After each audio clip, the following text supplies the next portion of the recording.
Hey y'all, Matt Stepp with Dave Campbell's Texas Football here at Bryles Stadium in Stephenville with your Week 5 Friday night instant reaction. And let me start with saying this is among the most bizarre Friday nights of Texas high school football I can remember. There are crazy results across the state of Texas. I'll try to get to a few that jump off the page at me, but we're going to start right here at Bryles Stadium where a top 10 4A matchup between Stephenville and Waco La Vega did not live up to the hype tonight as the Stephenville Yellow Jackets absolutely obliterate La Vega 64-28. The Stephenville offense was absolutely explosive in the first half, putting up 48 points before halftime.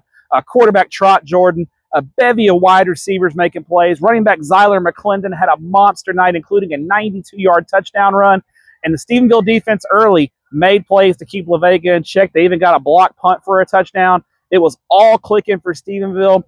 I'll say this, the score does really not indicate how dominant Stephenville was tonight. Sterling Doty's ball club with an impressive performance, knocking off La Vega 64-28 here at this brand new stadium. Only the third game ever played here at Stephenville's new stadium, Mike Copeland Field at Bryles Stadium. Congrats to Sterling Doty's ball club. They're 5-0 on the year. Tough game next week against Louisiana Power Ruston. Don't know if that undefeated record is going to hold up, but they're going to enjoy this one tonight. It's a big win for Stephenville, knocking off Waco La Vega. Now let's get to some. We'll start with some games that were notable games before we get to the bizarreness. Let's start over in Klein. Big game in the Houston area tonight, which you could have watched on Texas Live. A showdown of unbeatens, Klein Collins and Klein High, and it's Klein Collins knocking off Klein High, 36-30 in a back and forth affair. I said it on Tep and Step. Klein Collins is a very physical football team.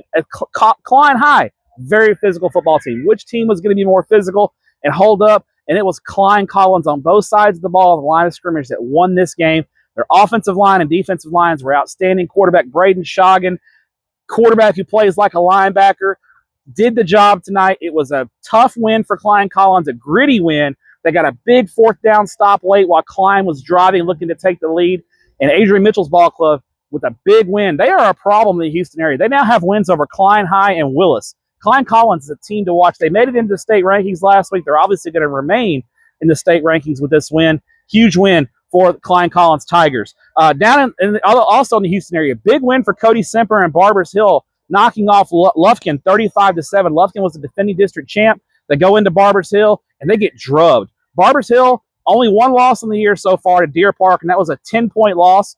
They are an excellent team, and Lufkin goes on the road and really struggles. Got a call coming in. We're going to stop that. Also, big game down in Class 4A, top 10 showdown, 4A Division I district opener. Salina, despite several turnovers and sloppy play, knocks off Panther Creek 35-28 in an excellent ball game there. Salina gets it done. Bo Bentley in that running game for Salina is what was key. Their offensive line was able to get it done. Congrats to the Bobcats, Bill Elliott. Their winning streak is now 21 games, the longest in UIL 11-man football. Salina knocks off Panther Creek 35-28. Hey, Panther Creek got blown out by Salina last year. They got to feel pretty good about playing Salina close, but they also got to be wondering what could have been. They had some chances with Salina's turnovers to really kind of put some distance between them and Salina. They weren't able to do it. Salina knocks off Panther Creek 35-28. Now let's get to some bizarreness around the state, some absolutely crazy results that we did not see coming. And the epicenter of that may have been in East Texas. There was a multitude in East Texas of just crazy results. Let's start with maybe the craziest game of the night that was played over at Rose Stadium. Highland Park beats Tyler High 70-66. Highland Park races out to a 21-0 lead, and you're thinking the Scots are going to blow the Lions out. Tyler High comes all the way back, and with 3.5 minutes left, they hold a 10-point lead on Highland Park, 63-53. Highland Park then comes all the way back, scores 16 unanswered, I believe. Maybe my math is off, but they take a 70-66 lead. Crazy game. Tyler has a chance to win the game late. They're unable to do it. Highland Park with 2 late touchdowns overcomes a 10-point deficit.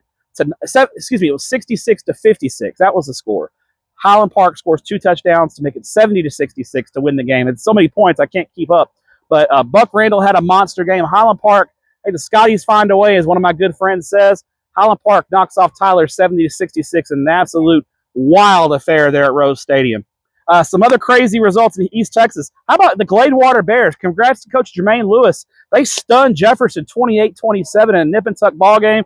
Huge win for Gladewater. It was a program that had been struggling. Jermaine Lewis comes in. They are 4-1 on the year. Congrats to the Gladewater Bears. Big win over Jefferson. How about this stunner?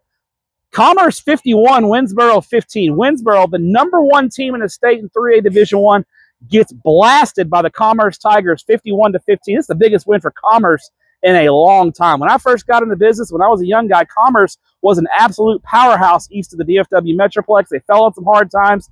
They're coming back. What a win for the Commerce Tigers, 51-15 over Winsboro. That is a monster win for the Commerce Tigers. Go down to the Houston area. C.E. King 70, Atascocita 55. What a win for first-year head coach Corey Laxton.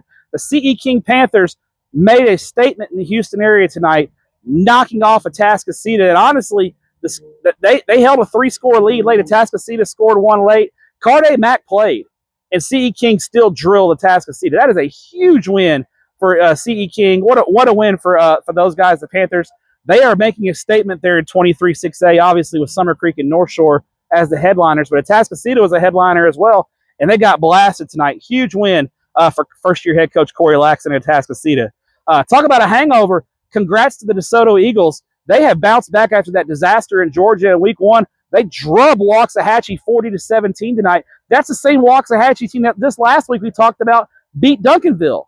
DeSoto comes out. They're up 40-7 in the third quarter. What a win for Claude Mathis's ball club. That is a statement win in 11-6A.